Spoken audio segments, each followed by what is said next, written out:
So I don't know if you know this, but all shows on television have a writer's room.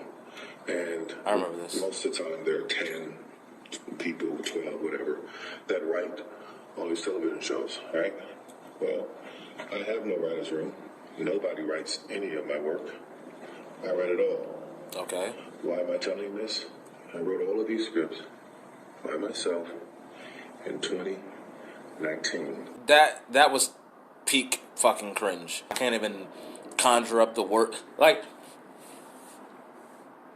how do you sit up there and celebrate that you yourself wrote like 9 television shows all by yourself? Like, when you've proven that you don't have the range to write a lot of these things. Like, your movies are barely approaching good. They're mediocre, if anything. Your shows are below subpar. Like, they're not even mediocre. Like, they're just bad. Like, objectively bad. Like, the writing is bad, but people latch onto it. That's another conversation. We're supposed to say, oh, well, he's working like that. That's why I'm not a multimillionaire. Yep. Well, viewer, I did not have that response. I didn't have that feeling because Tyler Perry's work is bad. It is objectively bad. I know lots of people who enjoy it. I get it. I like lots of trash. But we have to be real about the quality of his output. The shows look cheap. The characters are underdeveloped, the plot lines are rehashed and predictable, and not to mention the ridiculous stuff that he does with his portrayals of black womanhood. They're so retro and regressive. It really makes no sense for where we are politically or culturally in 2020. Just go back and watch my Acrimony review. I've had a problem with Tyler Perry's work for a very long time. What are you making? What's the degree of difficulty? Tyler Perry posting that video to social media and being so proud of himself, it's really just a ridiculous byproduct of this hustle culture that we live in, this culture of go, go, go, grind until your heart explodes. And we do not need to be celebrating that. And that's how we get to Tyler Perry bragging about writing everything himself. Why? He needs help. Sir, you need some help. The TV shows and the movies are horrible, and we've seen no growth, no progression. Like, have y'all seen that documentary on Netflix about Quincy Jones? It is amazing, number one. But number two, Quincy Jones is a consummate collaborator. I also think of Beyonce as a consummate collaborator. She lets us know that she's bringing in all kinds of people and all kinds of influences. You know, she brings in writers. You know, she you definitely see that. You could just look at the credits. You know, clearly, you know, she I don't know if she knows how to produce, so I don't want to say clearly and sound condescending, but if she doesn't produce, she brings in a lot of producers. You know, everything is just basically like a collaborative process to make it that much more of an entertaining product. And I think that's important. I think about people like Hobson, who people probably won't like and stuff, but I actually used to like Hobson. I think of people like Hobson who kind of like stifle themselves when they don't collab with certain people. And yeah, you know, it makes sense for you to not collab with someone who doesn't necessarily mesh with your vision. You know what I'm saying? That's just a part of being a writer and being a creative.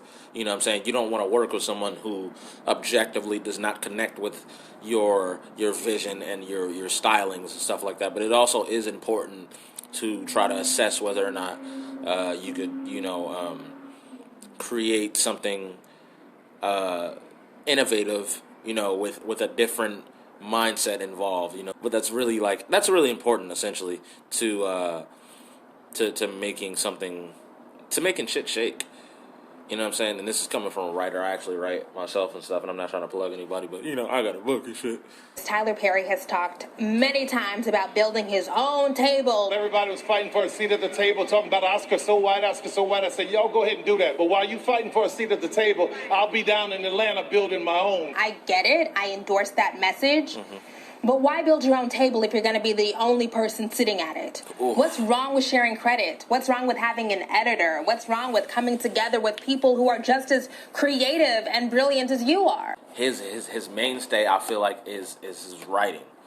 And He knows this. He knows that that is what he loves to do. He loves to write, and I'm guessing he loves to direct, but his shit is more on the writing spectrum. And, you know, like, that's most of the people that want to work with him. It's writers, because they see something in his content that has potential, and they're like, hey, man, I want to sit here and I want to actually build with you. You know what I'm saying? Like, I want to build some kind of understanding to where, you know, we could work together, and we could express different viewpoints and stuff like that. One thing I've noticed about Tyler Perry when it comes to his movies in particular, largely in most of his movies, is that like he follows these tropes, and the crowd that he particularly panders to, or that particularly eats his content up, largely are churchgoers.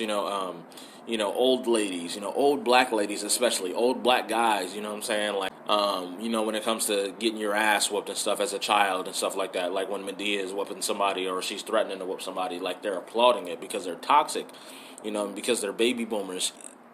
I think he tries to push this narrative that he is trying to satirize these experiences because they are fundamentally ridiculous. But he's not actually doing it because he probably actually harbors these beliefs, or he probably knows people that harbor these beliefs, and he actually supports these people and supports these systems that are in place. You know what I'm saying? Like, and I'm saying that because, like, these are reoccurring themes in his films. I don't think the same joke, if it is a satire or whatever in a certain film that he made, should be reapplied to another film. You know what I'm saying? Like, it could happen every now and then, you know what I'm saying? Like, but it's just this thing where he constantly revisits these things and stuff. And that's where I kind of get, like, lost in his writing process, because I'm like, dude, didn't you have Medea talk about this, or didn't Medea execute this in the last movie? Or he should, employ different kinds of writers on his staff, on his payroll and things like that, because he does need help. I do think that I owe it to myself and my community to try to live up to my potential, and nobody reaches their full potential by themselves. Tyler Perry, for me personally, my takeaway of Tyler Perry is that he just remixes a lot of his plots. There are major plot holes in his writing, and there's major inconsistency. Like, one theme I've noticed, aside from the one I mentioned earlier, is this, right? In this movie that he made called Daddy's Little Girls, which is probably one of the few movies that he's done that actually has literally nothing to do with Medea as far as I'm concerned, or as far as I remember. Tyler Perry does so many fucking Medea movies. Daddy's Little Girls has Idris Elba in it and Gabrielle Union. And what this movie is about, essentially, is a guy who was down on his luck because the mother of his children is essentially, very, very much interested in ruining his life in a certain capacity and in a certain way.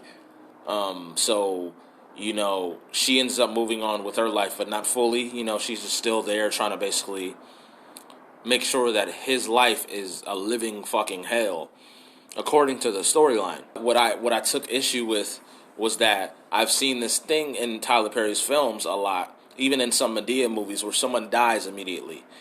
There was this woman in the beginning that died. I don't remember her name, but, like, we didn't even get to know her, really. Like, the first few minutes of the film, we already have someone that just died. Like, we get bombarded and imposed on with death. And I feel like that's low-key a cheat code. You know what I'm saying? Like, I feel like when any writer does that out of the gate, like, unless it's a sequel, I don't feel like it works. Personally, for me, I could be wrong. You know what I'm saying? I'm open to actually having a dialogue about that. But when someone just comes out and says, oh, well, this person died, it's like you're saying, oh, feel sad, so you can say this movie's good, you know what I'm saying? Because a lot of people don't have the range to actually dissect whether or not something is good, because they're not really mentally trained on that. And I'm not saying they're stupid, you know what I'm saying? It's just, a lot of people don't actually look at things from a certain scope and from a certain lens and to a certain capacity, so they don't understand that Like, it is literally cringeworthy, and it is literally the easiest thing to do. It is literally the most manipulative thing to fucking kill somebody early on in the film so they could sit up there and be like, oh, wow, that sucks. Now they're on the edge of their seat because that's like a tearjerker probably.